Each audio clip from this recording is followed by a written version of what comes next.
Good afternoon, and thank you for attending the Steel Joist Institute's webinar, Steel Joists for Any Application, Specialty Profiles. My name is Stephanie, and I will be moderating today's webinar. Today's presenters are Ben Pitchford with New Millennium and Doug Hoffman with Volcraft. My name is Ben Pitchford. I'm Engineering Manager at New Millennium Building Systems in Lake City, Florida. It's a pleasure to be with you guys today. We put this webinar together to talk about a few different things. First, we're going to start with some standards for SJI Shapes. Next, we're going to look at some slope seats, some slides regarding slope seats, and work our way into pitched top chords, probably the most common application of special profile joist.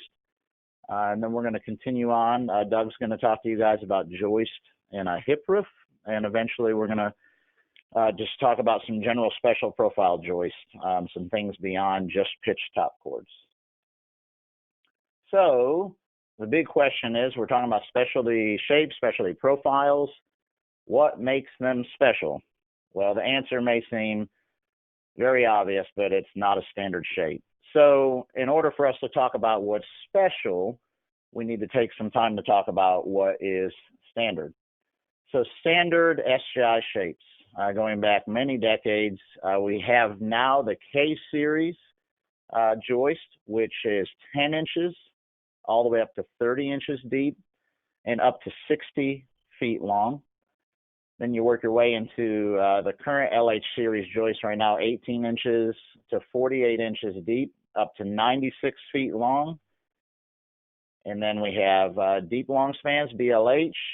Those range from 52 inches deep all the way up to 120 inches deep, 10 feet deep, and up to 240 feet long. And then don't forget, we also have joist girder, the primary members that are typically supporting steel joist. And those can vary 20 inches, similar to DLH, all the way up to 120 inches deep and up to 120 feet long. So out of all these, most common is for the top chord and the bottom chord to be parallel.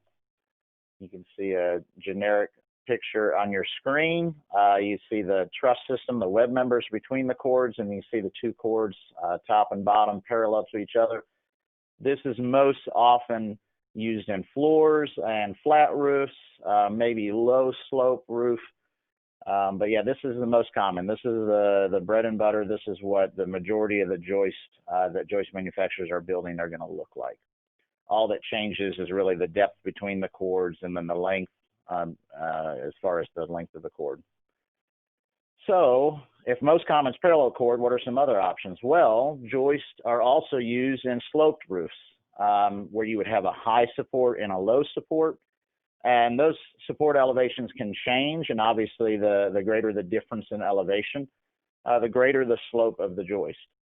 So when you have conditions like that, we just want to take a few slides here and talk about the slope seats that go on those joists. So where steel joists or joist girders are sloping, the end bearing or seats, they also may need to be sloped. However, it's important to note for K-series joist, the seats are permitted to not be beveled for slopes of 1/4 inch or less per foot. So let me say that again. For K-series joist, the seats are permitted to not be beveled, not be sloped for 1/4 inch or less per foot. And we're going to talk about why that is. So you can see a picture here that's actually a joist that is actually sloping 1/4 on 12. You can see a slight difference in elevation at either end of the joist. And in this case, this is a scenario where the joist manufacturer, per the Steel Joist Institute, would typically not slope the seat. So you may be wondering, why is that? What's going on here? So what actually happens is you do end up with a small gap where the joist is bearing. On your screen, you can see that's a joist sitting on a beam. It could be sitting on a wall or some other structural member, a joist girder. And what happens here is that there is just a small gap, and the erector in the field is able to weld through that gap. There are limits for AWS, but at a 1/4 on 12 slope, you don't end up with a gap large enough that the erector would not be able to weld through that gap. So let me show you an example of a gap that cannot be welded through. So you can clearly see right here that that is a pretty large gap. This was a scenario that ended up requiring either rework of the seats to the correct slope, or you would have to use some kind of shim plates in here. But you can see, as the slope increases, this problem increases if you don't fabricate the seat at the correct slope. So continuing on with slope seats, when slope seats are required, the seat depths, they need to be adjusted in height specifically to allow for enough clear bearing for our end webs. And what the SJI does to address this is they require two tables. They specifically have table 2.2-2 and -3. We're going to look at the titles of those tables here. So first is table 2-2, which is slope seat requirements for K-series open web steel joist. And you can see here that the table is labeled for slopes 3/8 on 12 and greater. And that's because we've already addressed and discussed the fact that the 1/4 on 12 joists don't need to have slope seats. So this is for 3/8 on 12 and greater. And then the next table is 2-3, and this is slope requirements seat depth for LH and DLH series joist, again for 3/8 on 12 and greater, LH and DLH series joist. So let's look at a better image of what these tables are actually talking about. So most common is a parallel chord joist. We discussed that earlier, and sometimes those joists have different bearing elevations and the joist has to be sloped. Specifically, the SJI Code of Standard Practice has requirements for the seat depth, and it really becomes a concern at the high end of the joist. You can see in this table here, this is talking about LH and DLH joist, 3/8 and 12. You can see on the right side here, these charts here say CD, C the letter D, and over here you can see that as my slope increases, my seat depth required at the high end also increases. We'll talk a little bit more about what's going on there. Basically, what happens if we don't have that required seat depth, our end web coming up into the top chord does not have enough clear bearing, as we say, to get over the bearing and have a good reaction on the structure, whether that's a wall or a steel. So very important to pay attention to seat depth at high end. So moving on, let's actually get into some specialty profiles here. First is pitched chords. Pretty simple. We use the word pitch kind of like a pitched roof. The next thing we're going to look at later when Doug takes over is arched, or sometimes people say curved chords. So there's 4 standard types of SJI joist with pitched top chords. First is a double pitch, and you can see here a double pitch pitched 2 ways underslung. You can also do a double pitch that has square ends. The next 2 are both single pitch. The first is top chord underslung. And then again, you can do single pitch joist with square ends. Now you notice here on the double pitch side that this ridge on this joist is in the very center of the joist. There are examples that will follow later for actually putting the ridge at a different location on the joist. It's also important to note that these snips here taken from the SJI catalogs, they're generic. The web systems are going to vary by manufacturer. So if you have specific requirements, for instance, maybe this is a gymnasium and you have ductwork that needs to pass through here and you want a certain size duct, definitely need to get with your local preferred joist manufacturer and discuss with them what options we have as far as fitting that through there. I've also seen very large joists where they even have catwalks that are framed through the opening in a joist. So certainly some options there to consider, but make sure you're not just assuming what the joist manufacturer, how they will build their joist and where web members will be located. Make sure to have those discussions, and as early on as the project as possible would be helpful. So next, we're going to look at specifying a joist that has a double pitch top chord. So what depth is used to specify the joist? I know this is a big question that I've discussed many times with many people specifying joist, and it's important to note that there is a correct answer. So when specifying double pitch joist, the designation depth is the depth at the ridge of the joist. So you can see the arrows there. The designation depth needs to be at the ridge. So here's an example I mentioned earlier. We're going to look at something that's actually offset. So you can see here that the ridge location is actually not at the very center of the joist. It's actually closer to the right end of the joist. In this case, that's fine. Certainly allowed to do that, and there's times in a building where this would make sense and would meet the needs of the project. In this case, you still designate the depth of the joist using the ridge location depth, not the depth at the midspan of the joist. And it is a common misinterpretation to also give the designation depth at the ends of the joist. We want to give the designation depth at the ridge location on a double pitch joist. So next, let's look at single pitch joist, the second to SJI standard joist. So specifying a joist with a single pitch top chord. Again, let's ask ourselves the same question. What is the joist depth? You can see the picture here, single pitch joist, the top underslung, bottom square end. So single pitch joist, the designation depth is always at the midspan. Obviously, we cannot use the word ridge when it applies to a single pitch truly, because there's no change in pitch or slope. It's sloping, it's monoslope. It's going one way the whole time. So what we define here, SJI says single pitch joist designation depth is at the midspan of the joist. So here, let's look at a more specific picture. You can see the different bearing elevations, the sloping top chord, the pitch top chord, and you can see that we're going to pull our designation depth at the span divided by 2, so exactly at the midspan. So it is critical that structural drawings provide all necessary dimensions and joist depth. You know, if no special layouts are requested, the joist manufacturer is going to choose the most economical web layout based on the joist geometry and the loading. So if there's special requirements for web layouts, they must be specified.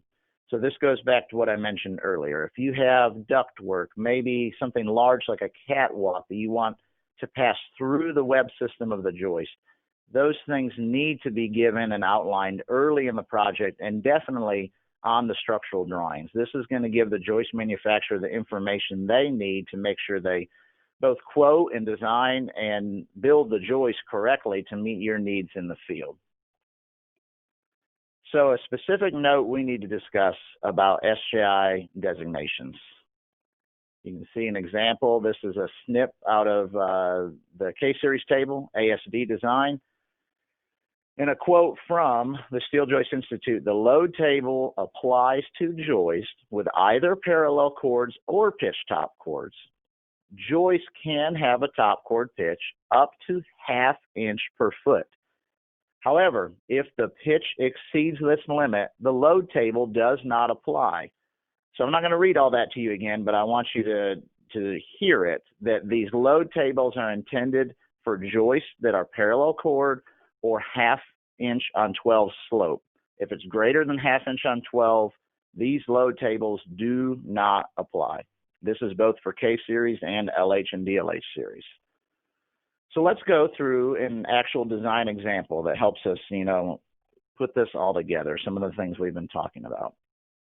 So let's take an example of a 100-foot span, and let's say the joists are going to be spaced 10 feet on center. And that's something we'll talk about a little bit later, but certainly with special profile, larger joist, you want to consider this joist is very special, is maybe very large, very heavy. It may not be most economical to build all of these special joists and then space them on 4 or 5 feet centers. Want to look at, can we do something like 10 foot on center and then address the product I'm putting over the top? If you're doing steel deck, you could just look at a deeper steel deck. You could look at a 3-inch and roof deck. And like I said, Doug will talk about that a little bit more later too. So here's our example, 100-foot span, 10-foot spacing. We want the top chord sloped at a 1/2 on 12. We want the bottom chord flat just for architectural reasons.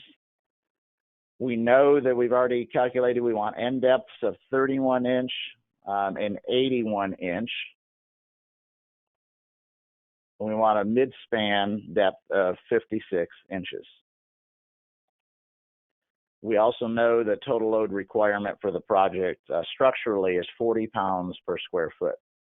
Now notice this here, since this is going to be a single pitch joist, the designation depth is going to be 56 inches. We already know that that's the mid-span depth, so we know that that's what we're going to use to designate our joist. So continuing in the example, you know, we already said this, we're going to use a single pitch because of the size of the joist. We know we're outside of the K series tables and LH series tables, so we're into the DLH series tables, and we're gonna use the tables to pick an appropriate DLH series joist, even though it's going to be single pitch, because we know it's half on 12, so it's within the limits of the Steel Joist Institute. So continuing again in the example, we know we have 40 pound per square foot requirement total load at 10-foot spacing. Simple math we can all do. We need 400 pounds per linear foot total load capacity. So once we know that, we want to start entering into the SJI load tables to figure out what joist is going to meet our needs. Here's a snippet we took from the 56 DLH series joist. You can see designations between 11 and 16. You can see here 11 up to 16. You can see the load capacities increase. So we know that the span of the joist is 100 feet. We know we want 56-inch deep joists. So the last question is, I need a capacity of 400 PLF. So if we come down in the table, we're going to find that a 56 DLH 14 is what I need to designate. A DLH 13 isn't quite there. The black number, the total load, is only 386. So we're going to pick a 14, gives us a little more capacity than we need, but it meets our 400 PLF requirement. So we know we've chosen a 56 DLH 14. So let's continue here. Now we want to look at seat depths. Since the top chord is sloped half on 12, we referenced this earlier from the Code of Standard Practice regarding seat depth. At the low end, not really a concern. You can see here that bringing that end web in at a low end is not an issue. So we certainly could just designate standard 5-inch deep seats right there, 5-inch minimum. However, if we continue and looking at the high end of the joist, this is where we're going to have the concern we talked about earlier, where we mentioned that variable D. So here you can see that picture we looked at earlier. And if we reference the chart, we're going to find here on the left that when my slope is half on 12, and in this case, we know that's the pitch of the top chord. So effectively what the SJI table tells us is that we need to at least have a 6-inch seat depth at the high end of the joist, 6-inch seat depth. So when we designate this joist, we need a 6-inch deep seat at the high end of the joist. So now we do have to think about something else. There is something to be said for consistency in the design and building of the steel joist. So what we would recommend here, since the low end is 5-inch minimum, the high end 6-inch, go ahead and specify 6-inch seat depth at both ends just for consistency. Then there's very clear, you don't have to talk about two different depths. You can just say 6 inches deep seats at both ends. So in summary, looking at our single pitch design example, we chose a 56 DLH 14 from the load tables. It's going to span 100 feet. It's going to be spaced 10 feet on center. It's an underslung. Top chord slope is half on 12. So you can see the picture here, basically from earlier. We noted the midspan is 56 inches deep. We know the shallow end is 31 inches deep. We know the deep end is 81 inches deep. And what we finally discussed there, the seat depth, 6-inch deep seats at both ends. So as we said earlier, we've gone through all this work. We're designing the building. We know our depths. We know what designation we want. Make sure all of this information, if you're actually creating the structural drawings, make sure this information is actually on the drawings. We don't want to leave any question marks for the steel joist manufacturer as far as maybe you gave us the midspan depth and the shallow end depth, but you didn't tell us the deep end, and you didn't tell us the pitch of the top chord. Or maybe you tell us the pitch of the top chord and you don't tell us what the depths are. We need all the pieces to the puzzle so we can make sure that we build the correct joist. And certainly it helps to have that information on the drawing and not have to follow up with questions later as far as what we want. So I know some of you are thinking, I do buildings all the time, designing buildings. I see buildings where the pitch of the roof is greater than half on 12. So what do we do? What do we do if the top chord slope is greater than half on 12? So instead of going to the load tables for DLH, LH, and K-series joist, we want to use a load over load designation. Many of you have maybe heard that, maybe you haven't. Basically, we're going to define the actual load requirements of the joist. We're going to give the total load, the dead plus live generally, slash the second number is the live load. And you actually can see there actually are even some load over load tables given by the Steel Joist Institute in this LH series table here. You can see at the top. This gives you some information if you are going to design load over load joists and you want to know, for instance, approximately what is the self weight, what's the weight per foot of that joist, what's the approximate IX of that joist. Some information in the SJI tables can help you with your design there. I also want to point out, when you get into larger pitched joists that are greater than half on 12, often you're going to hear the term gable joist. Generally, that just means it's a deeper joist with a steeper pitch. So double pitch generally is a lesser pitch. If you start throwing around the word gable, generally we're just talking about bigger joist with greater pitch on the chord. So what if the top chord slope is greater than half on 12? Again, you may also label the joist as SP, special joist, and provide a load diagram. So here's an example. No specific numbers are in there, but just an example of what can be given. So if there's more than just total load over live load going on, there's axial loads, end moments, snowdrift loads, concentrated loads from mechanical units, something hanging on the bottom chord. You can give all that information in a joist load diagram. And also in that same diagram, that would be a great place to give the pitch information. You can say, this is my depth at the ridge. This is my depth at the left end. This is the pitch of the top chord. And all that information will lead to us being able to quote and design and send to the job site an accurate joist that meets the needs of the project. And this is also great if you just have complex loading. Again, like I said, if you have more than just dead and live load, this is a great way of doing it. So let's do another design example, but this time we're going to go a little bit outside the tables and we're going to look at a 60-foot span. And this is going to be a top chord sloped at 3 on 12, but rather than single pitch, we're going to look at a double pitch. We're also going to look at bottom chord bearing. So this is a little different than our example before. So we're over the half on 12 limit of the SJI tables. We're also double pitch, and we want square ends. We want this thing to be bottom chord bearing. And you can see right there, that essentially means that my support, whether it's a beam or a wall, is going to be right underneath the end of that end vertical right there. It's going to sit on its bottom chord rather than on a seat at the top chord. So again, design example, let's say a depth at the ridge needs to be 102 inches. That's already been coordinated. That's what the architect needs. Well, we know based on what we discussed earlier, that is going to be the designation depth. We know the designation depth, 102 inches. These joists are going to be spaced 6 feet on center. We know the live load requirements of 20 pounds per square foot and dead load 20 pounds per square foot. So based on what we know of a total load over live load designation, the example we did earlier, we're going to add our live and dead together, 40 PSF times our joist spacing, 6 feet on center. So we know total load is going to be 240 PLF. That's our first number right here. Second number is just live load. So 20 PSF times 6 feet on center, it's going to give us 120 PLF. So 102 DLH, 240 PLF over 120 PLF is our designation. And we also know based on the 3 on 12 and based on 102 inch designation depth, we can calculate that the ends depths are going to be 12 inches deep.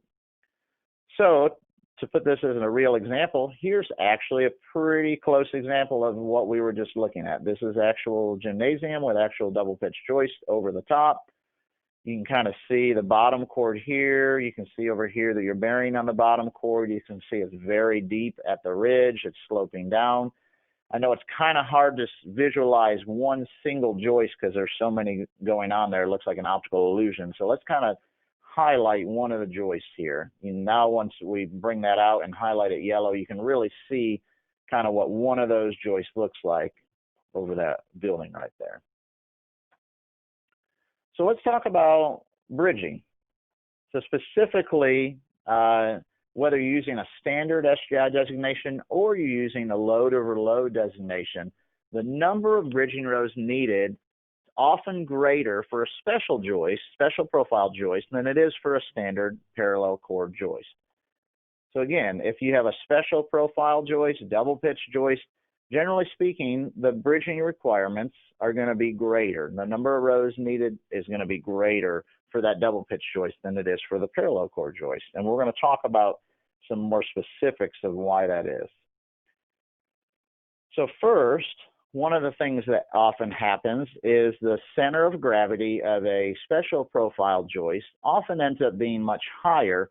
And in many cases, even on an underslung joist, the center of gravity of the joist itself can be over the bearing. So what you can imagine is that's a joist that if you set it up in the air and let go of it, naturally that joist is going to have a tendency to want to fall over, to rack over. In this case, what we say is we need to put some bolted erection bridging to stabilize this joist during erection. Basically, you're going to tie this joist to the next joist, and then they both work together with bolted bridging that's put in during erection to give stability to those joists. And as you continue down the line, the more joists tied together, the better. So continuing talking about bridging, based on the overall profile, it may be that all rows even need to be bolted erection bridging. So often special profile joists are very deep. Many times they're very long. And just one of the things you want to consider is, due to the special nature of them, just making all the rows of bridging bolted erection bridging. Something else I'll point out is that does not necessarily have to be designated by the structural engineer record on the structural drawings. Joist manufacturers are familiar with their product. They're familiar with using diagonal bolted bridging, erection bridging on special profile joists. So if you put a note, bridging per the Steel Joist Institute, per the joist manufacturer, that's going to give us what we need to know that we can take it from there and apply bridging to our joist as needed. So another point to make about bridging, the method of terminating bridging should also receive special attention, and it certainly requires clear communication. In many cases, the best approach to terminate bridging is to just use the last two joists. What this can do is allow you to put diagonal bridging in the last joist space. You may not even have to attach to the main structure at all. Often with these larger joists, deeper joists, may not have the structure designed to even take those bridging forces, so we can terminate in the last joist space using diagonal bridging.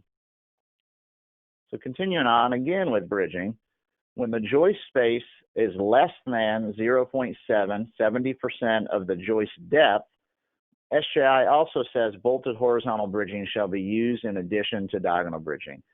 So basically what we're saying is, when you have a really steep X, and I'm not drawing it well with a laser pointer, but if you imagine your joist is really close together, but it's really deep, and you go to put in that X, the X is really steep. It's not providing the same level of stability as a joist that was spread further apart and your X's become more horizontal. So what we do here is we throw in some horizontal bridging. So you end up with some diagonal and horizontal bridging at the same location. And those pieces working together give the stability that we need for the joist.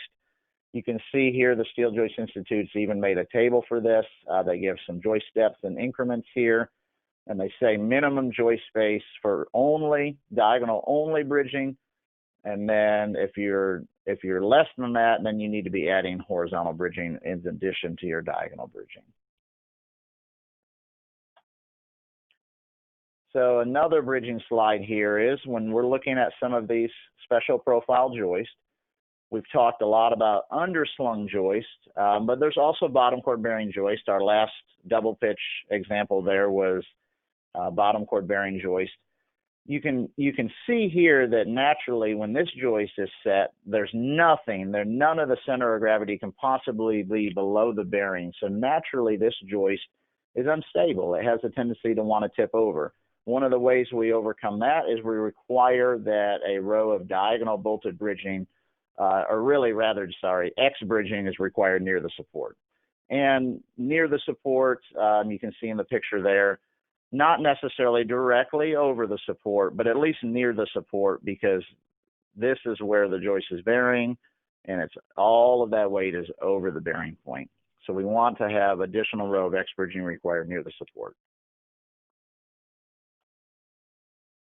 And again, whenever joists are bottom chord bearing, this is quoted from the SJI, diagonal cross bridging must be installed from joist to joist at or near the bearing location to provide additional lateral erection stability.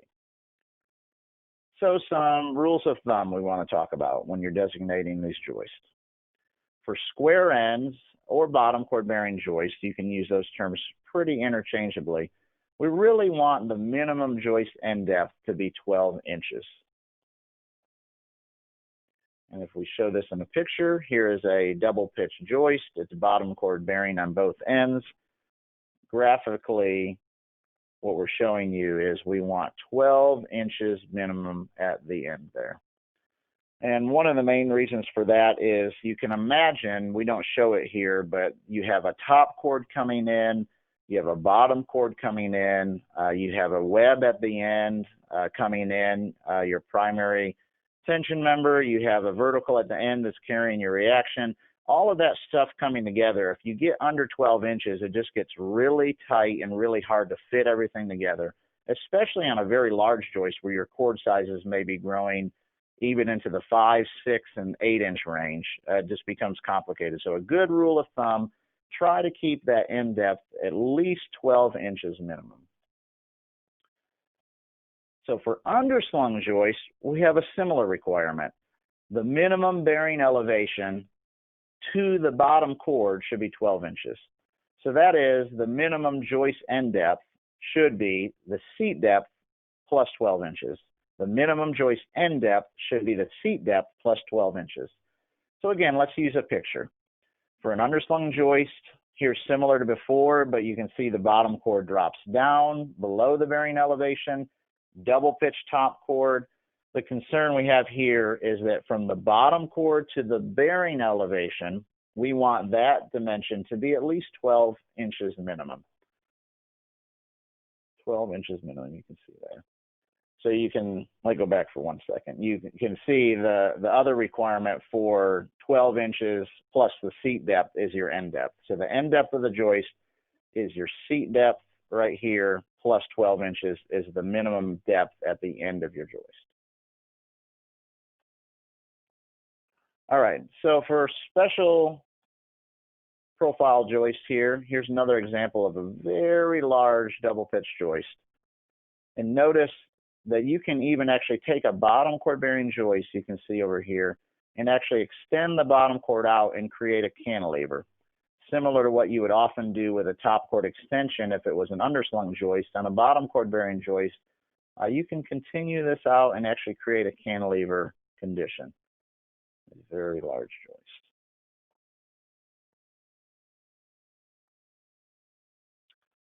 So another note about SJI designations, we kind of want to circle back here because this is an important note. So we discussed earlier that the limit is a 1/2 on 12 for SJI series joists.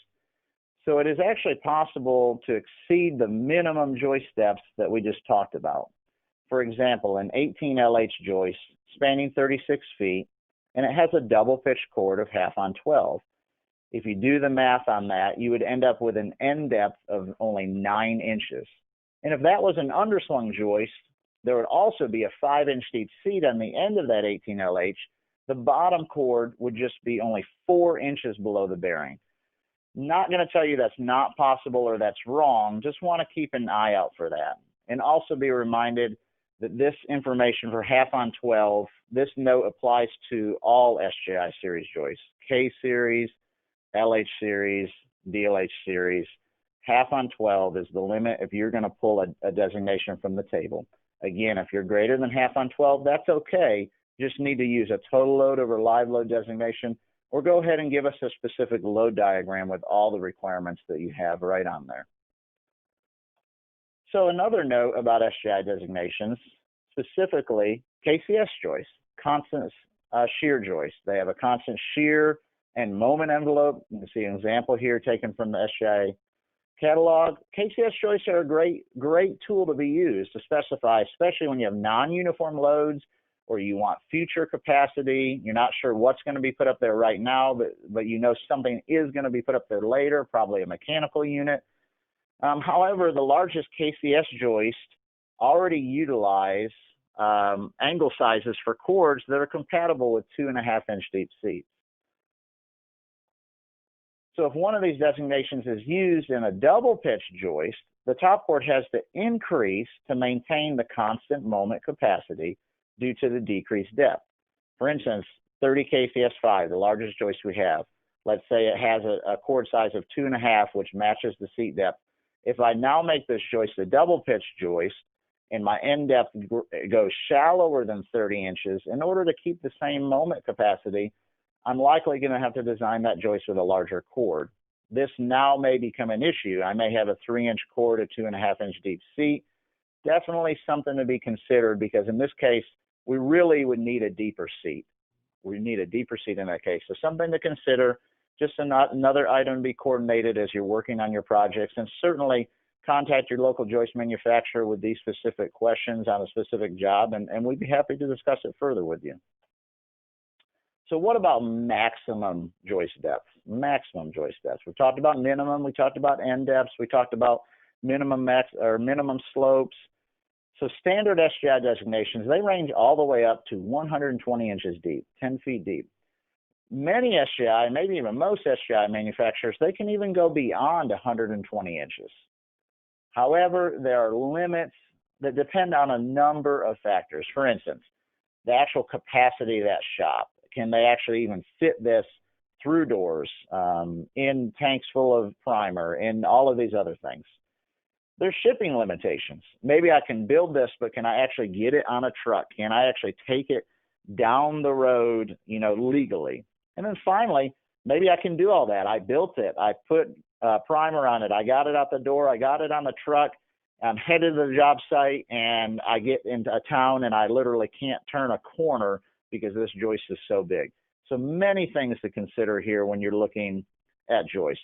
In general, the common shipping limit is 8.5 feet wide or 13.5 feet tall, including the trailer deck. So if you're anything over that, it's not that it's not possible, there's just permits required, and that can take time, it can have cost, certainly something to consider. You can probably go up to 16 feet wide or even 16 feet tall with a permit. So shipping limit is not just for the project location, but it's through every state you have to travel. So the job site may not be in the same state where the joist is being fabricated. You need to consider that and work that out with the joist manufacturer, and can even consider that early on when you're designing a building. So one of the things we'll often do in this case, we have a large double pitch joist, and we cannot build it in one piece, or we can't ship it in one piece. One of the things we'll do is we'll actually break the joist into two halves, a top half and a bottom half. Many people refer to this as a piggyback joist. So the joist is actually broken into two pieces. Each half is erected with its own bridging. So it's actually like you're putting two separate joists up. The bottom half is erected with its own bridging, and then you set the top half with their own set of bridging.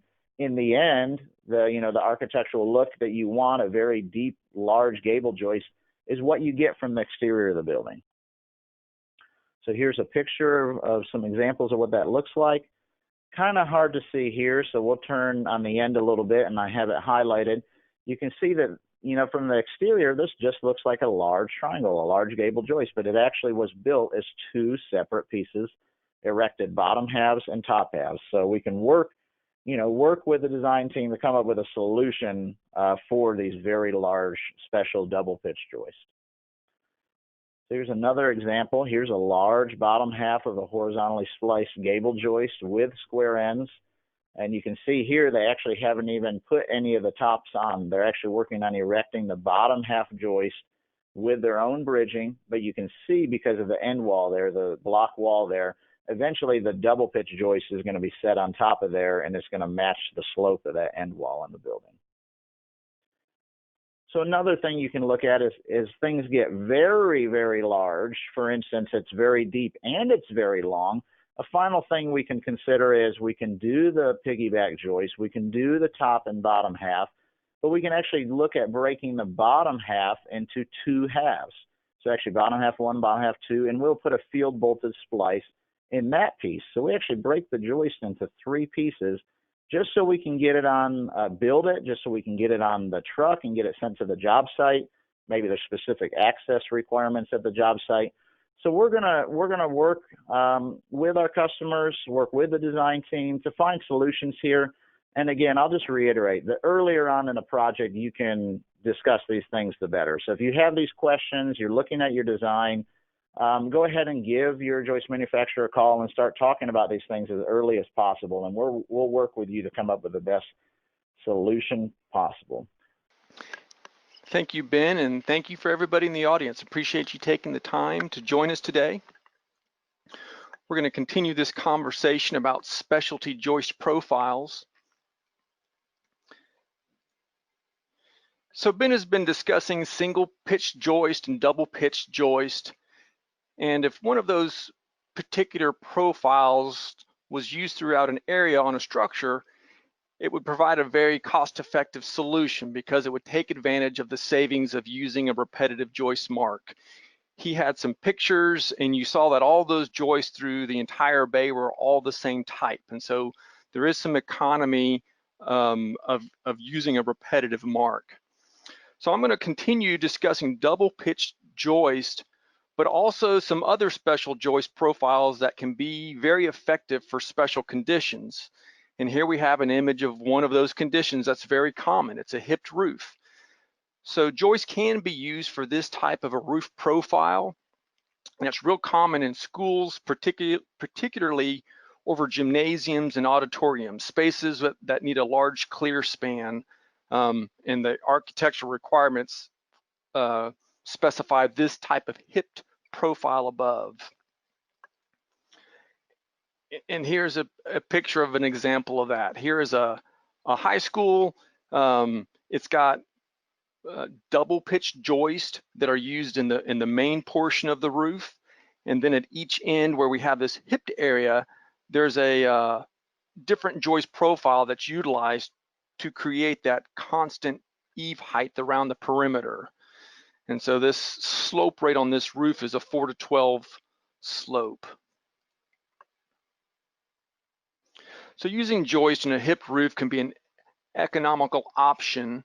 And the first type of a layout that we're going to look at uses a combination of the double pitch joist like Ben has been discussing previously, but we're going to add one of these other profile types, and we call this a triple pitched joist. So here's an image of a hipped roof.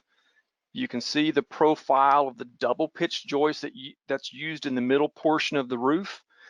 And then as it transitions to that hipped area, we start using the triple pitch. And each of those triple pitched joists will have a different profile because the joist slopes up at whatever the specified roof slope slopes up to that hip ridge. It's then flat across the middle area and slopes back down. And as those joists progress to the edge of the building, that profile of those joists change. And overall, it creates a hipped profile for the overall roof structure.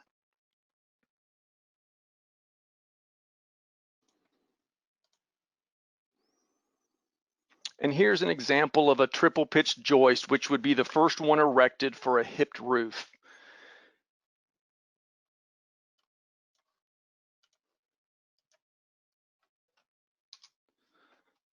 So the slope on the roof is seen at each end of the joist, and that's just the slope rate of that roof. The next joist that would be erected in this roof, it would have a shorter flat section, as those hip ridges move towards the center of the joist span, and eventually they meet and it becomes a double pitch joist. And then the double pitch joist continue through the rest of the building until it gets to the other hipped section at the opposite end of the building. You can look at the ends of this. This is actually a bottom chord bearing joist. It's got square ends with a small top chord extension to provide an overhang. So that combination of using the double pitch and triple pitch joist is especially useful for low slope areas. Say if there's a minimum slope requirement needed for drainage, then that type of a roof layout is especially effective.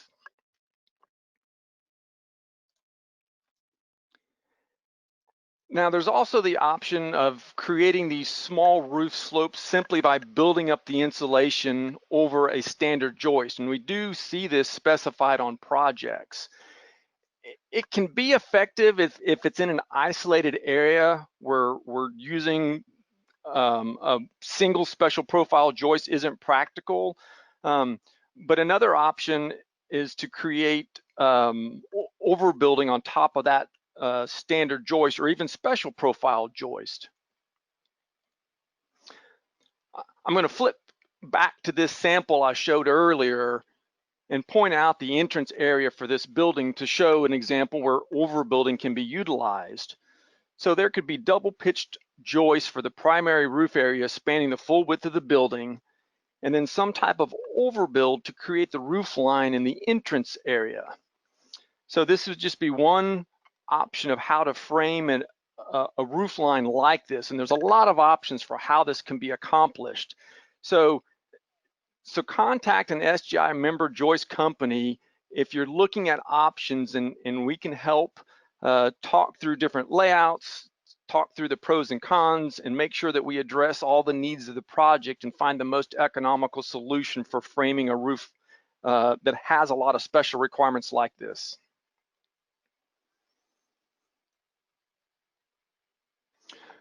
So the other option for joist in a hipped roof is to provide framing along the hip ridges, and that allows the framing at the hipped end to be rotated 90 degrees.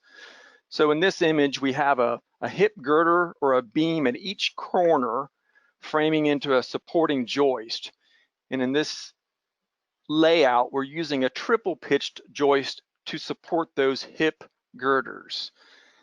Now, the reason it's done like this is if both of those hip girders or both of those hip beams were coming into the double pitch where the hip ridges and the primary ridge all come together at one point, it just complicates the framing because it's all coming in at one location.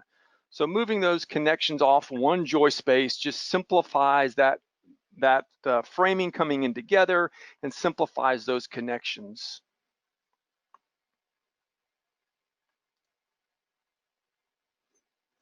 One of the advantages of doing this type of a hip roof layout is that there are joists that can provide overhang around the entire perimeter. In that double and triple pitched joist layout, all of the joists are parallel, so there needs to be some different details to provide overhang on the short end at the hip end of the building. So there's one advantage of doing this type of a layout where the hip girders form those hip ridges. And those hip support beams can be a joist or a beam. The beam is typically only if it's a shorter span. If you start getting into longer spans, then you would want to use a hip girder at those locations. And those top chord extensions create those overhangs. One way to support the hip girder is to use a plate connection. Now there's a lot of variations that we've seen on drawings and that we've supplied as a joist manufacturer. So if you're looking at something like this, it's one of those things like Ben has talked about in other situations, is to contact the joist manufacturer earlier in the project to work out these details. Another detail to take note of in this slide is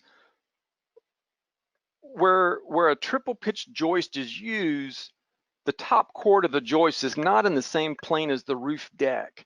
And so there's this bent plate for deck bearing that's noted in this section. And it's important that that be specified in the contract documents, that needs to be field added to provide the bearing for the deck at that location.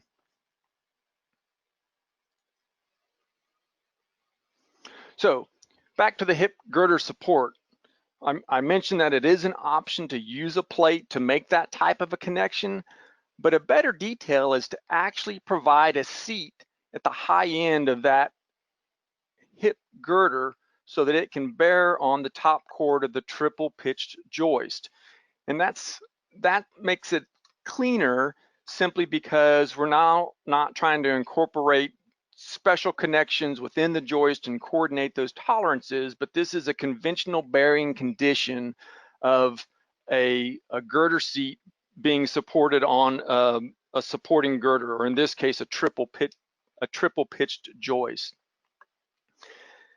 Now, one of the things to remember in this type of an application is that there are a lot of layers of framing. So remember back to those slope seat charts that Ben was discussing earlier, where the high end of that joist requires a greater seat depth.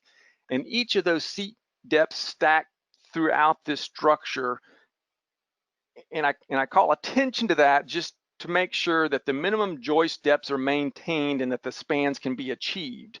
So if you think about it, the joist at the hip area of the roof, those are sloped. They have a deep seat at the high end that bears on the hip girder. The hip girder that we see in this picture, it requires a deeper seat for the slope condition that bears on the triple pitched joist. And so just want to call attention to that to make sure that the bearing elevations and the headroom height are coordinated so that we have enough room to get everything to work.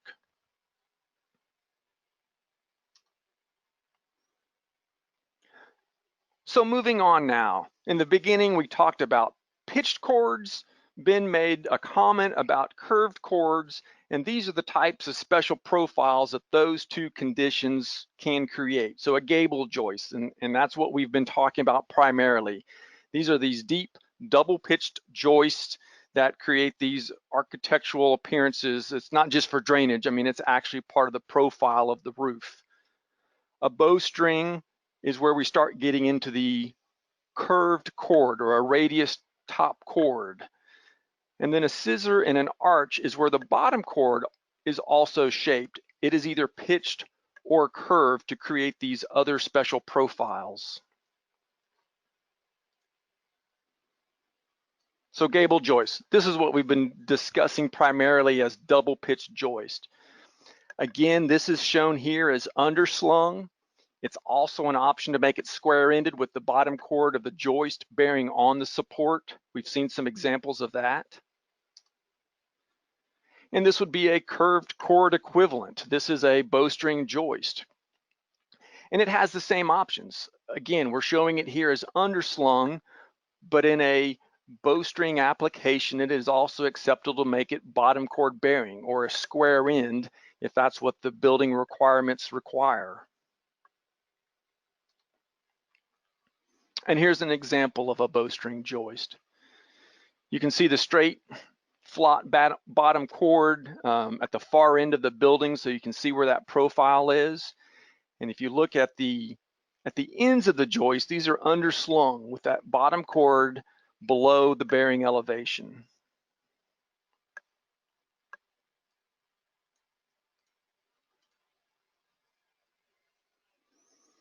Bowstring joists have the same designation depth criteria as double pitched joist.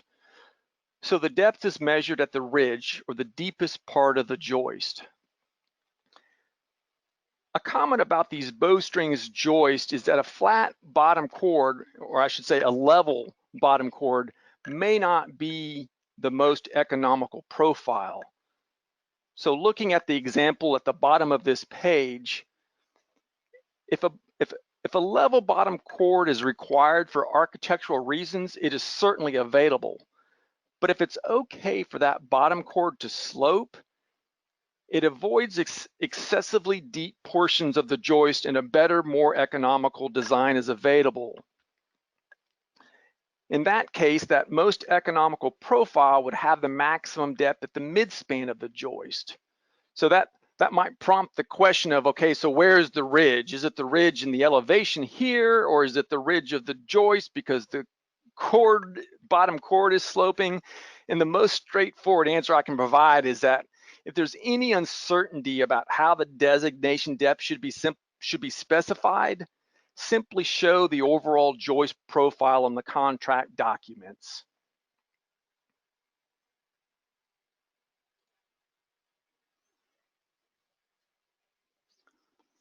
Many manufacturers can provide more than 2 pitched chords. The most common is triple pitched. We've discussed these both in terms of hip roofs, and we've also talked about them being a part of a piggyback joist, those deep gable joists that we break into 2 parts as a manufacturer to accommodate manufacturing and shipping and job site access. Again, contact an SJI member company to discuss these options. The earlier, the better, and we can look at what the requirements are for your project.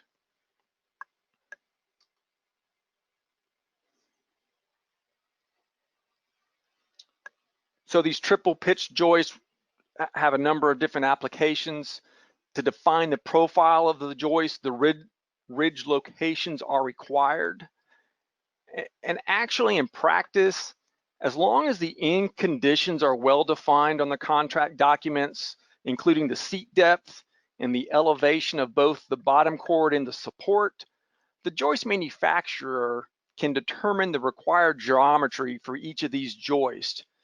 So it is acceptable to specify joists, say for a hip roof application, and note that the joist manufacturer shall finalize the individual joist profiles to achieve the overall roof shape.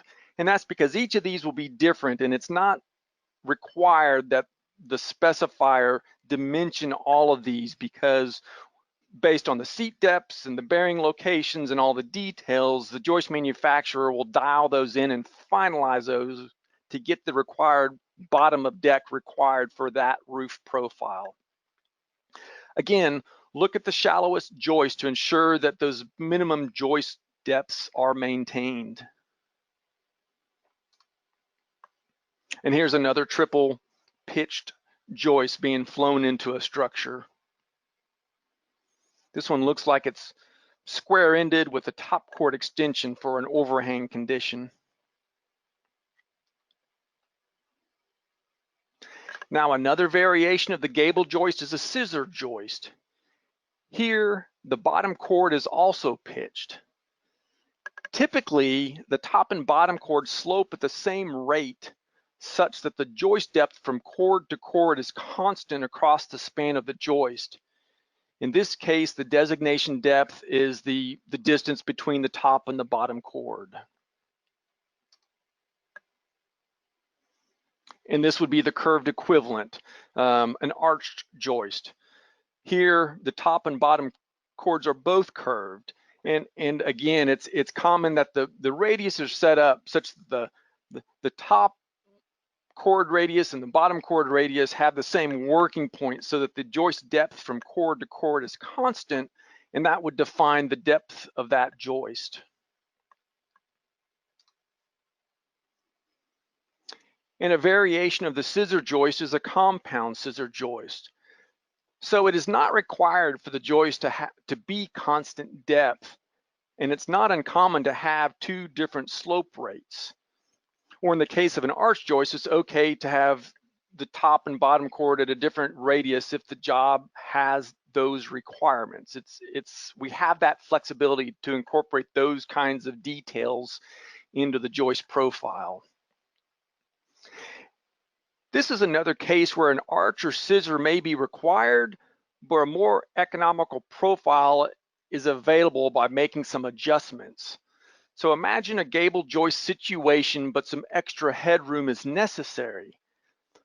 By making it a compound scissor joist, we can add some extra headroom, but not necessarily just make the joist constant depth across the whole span. So if we had a little extra depth at the midspan, that might allow us to be more economical with the overall joist member sizing. And this is another great example where we're contacting an SJI member company to discuss options will allow you to optimize the joist design to meet the requirements for headroom, for appearance, for the joist slopes, but also get the most cost-effective solution for the job.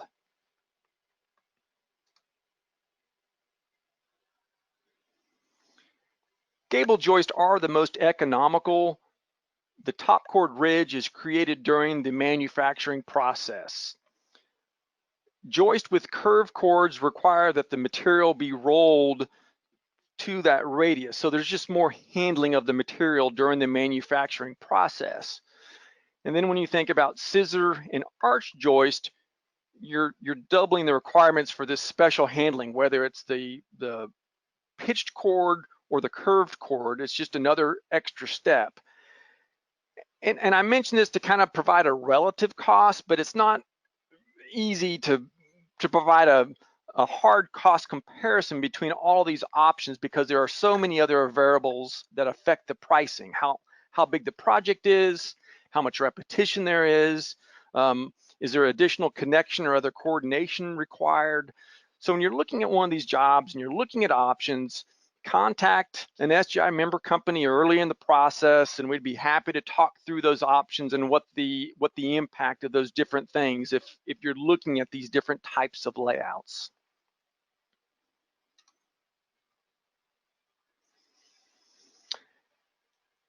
Now, when you're using scissor or arch joist, there is a special consideration, and that's that the joist of these types of profile may create a horizontal reaction on the structure, and it's simply that tendency of that joist to spread under load. There's that thrust force. Now, to remove that, a slip connection should be used at one end. So we would still have one end connected conventionally with a standard welded or bolted bolted connection. But at the other end, it would be a roller type connection or with a slip plate. So either a Teflon pad or neoprene or something to accommodate the movement of that end of the scissor or arch joist so that the horizontal thrust reaction isn't applied to the structure.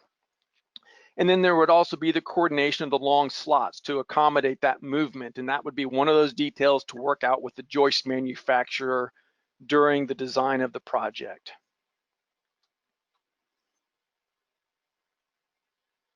Note that the diaphragm forces collected in the joist top chord would be transferred through that pinned end. Since you've got the slip connection at the other end, it would be the pinned connected end that would resist or accumulate those diaphragm forces. Some other things to talk about when we're talking about special profile joist. I've pointed out some top chord extensions and cantilevers in some of the pictures. We have a underslung double pitched joist here, and a standard top chord extension can be used. Earlier, there was an example when we were looking at the depth charts required for the seats, and we said, or Ben made the comment, the low end is not a concern. When there's a top chord extension, there is the requirement in that it typically requires slightly greater depth just because we have a slope seat assembly that goes under the extension. So the seat depth would increase from a default 5 inches to 5.5 if we had a top chord extension condition. And the other one to pay attention is clearance at the outside edge of the support. Looking in this low end with top chord extensions detail, you can imagine if this support is much wider, it would foul out that top chord extension. So that seat depth will ensure that there's clearance between the top chord extension and the support. Just another detail to pay attention to when laying these out.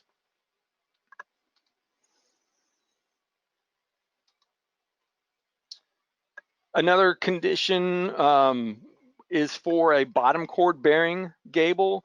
and it is acceptable to have a full depth cantilever. These are nice if you start getting over 6 foot long extensions. 6 foot's a good rule of thumb for a maximum top chord extension, that previous detail I showed. We can go longer than that, but you want to kind of start coordinating to make sure we have enough seat depth and enough extension depth to develop whatever loading requirement is. But these type of full depth extensions, we've done these even beyond 10 feet, and it's with the web system, there's no concerns about developing that capacity in this type of a configuration.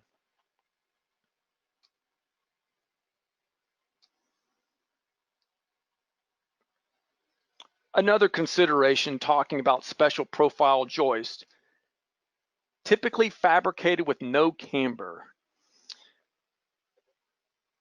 Special profile joists often have very large depths, and that creates very stiff joists such that there's often much less deflection of one of these very deep profile joists compared to a standard joist. So thinking about a 70-foot joist, default SJI camber would be 2 inches. And if the top chord were sloping at 3 to 12 or 4 to 12, a no camber requirement is probably a good decision. That camber isn't required to maintain the slope or the drainage for that roof. So no camber is very common for these special profiles.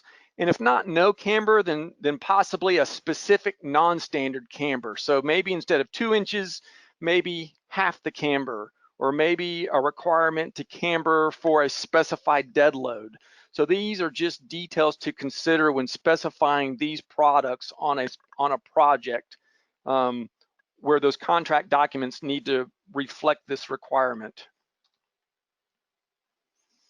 And then looking at some special profile joist. Here's an arch joist, top and bottom chord with curved. It's bottom chord bearing. We have a cantilever condition at the eave. The top chord actually extends beyond the support, and the last web member extends out to support it. Here's a bay of some scissor joists. These are underslung. And even with the underslung end condition, the slope rate is large enough that bolted erection bridging is required. Ben made a comment about this, but that bolted bridging is installed as the joists are set, so that they're bolted in before the hoisting cables are released, since the joist would be unstable under its self-weight if it was just set there and released without any bridging installed. So this type of a configuration would require some bolted erection bridging. And here's some joists with a little bit of everything. So you can see we've got a double pitch top chord. It's underslung. The bottom chord is radius. There is a field splice. It's kind of hard to see in this picture. It's fairly small, but these were shipped to the job site in 2 pieces with a bolted field splice. So they were bolted together and then erected in place. And then there's even a little extra turn at the very end where the bottom chord turns level at each end. And this just kind of brings some attention to, we've shown these joists with either underslung ends or square ends. It's acceptable to mix those if the project requirements have different conditions at both ends. That's not a problem to have it bottom chord bearing at one end and underslung at the other. That works. And talking about special profiles, I have seen a job where both the chords were curved, but the bottom chord was what I would call reverse curve. So basically it created like a football shape. So we have a lot of flexibility in how we configure these special profile joists. So some best practices. Optimize the joist spacing. In the example Ben ran through, he used a 10-foot joist spacing, and for a lot of configurations, that makes sense. If we think about a joist with a reasonable slope rate, 3.5 to 12, even at a 60-foot span, the depth at the ridge is 120 inches. So this thing is 10 feet deep. And often the joist manufacturer will use some minimum member sizes just to facilitate handling and shipping so it doesn't get damaged. So a lot of times the design loads aren't the controlling factor for the member sizing, which is to say a lot of times there's extra capacity, or that if these joists were spaced wider, they might get nominally heavier, but if you went from 5 feet wide, 5 foot spacing to 10 foot spacing, you're not going to double the weight of the joist. So it's typically more economical to use these types of joists at a much wider spacing with a deeper roof deck to have the optimum joist and deck system. Often have chords controlled by minimum sizes for handling rather than the load requirements. And that's why I'm saying a wider joist spacing is typically the optimal layout. And using a 3-inch roof deck allows that extra capacity to be utilized.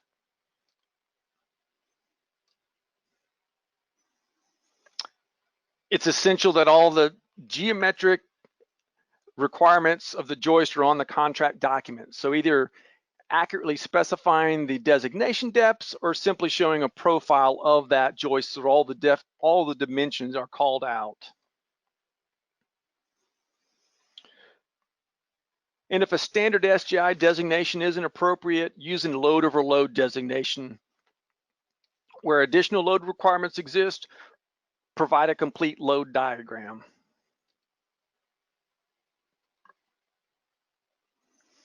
Remember that standard SJI camber may not be ideal for the project application. When you consider the transition between areas with special profile joist in the adjacent areas, maybe it's a beam line. We had a picture where there was a block wall that was the edge condition. And so that transition between the last joist and that adjacent area may require different camber than standard SJI. So either zero camber or a specific requirement should be specified on the contract documents. Specify the means of the bridging termination. If needed, the joist manufacturer can provide termination bridging in the last space between joists if the bridging can't or shouldn't terminate at adjacent framing.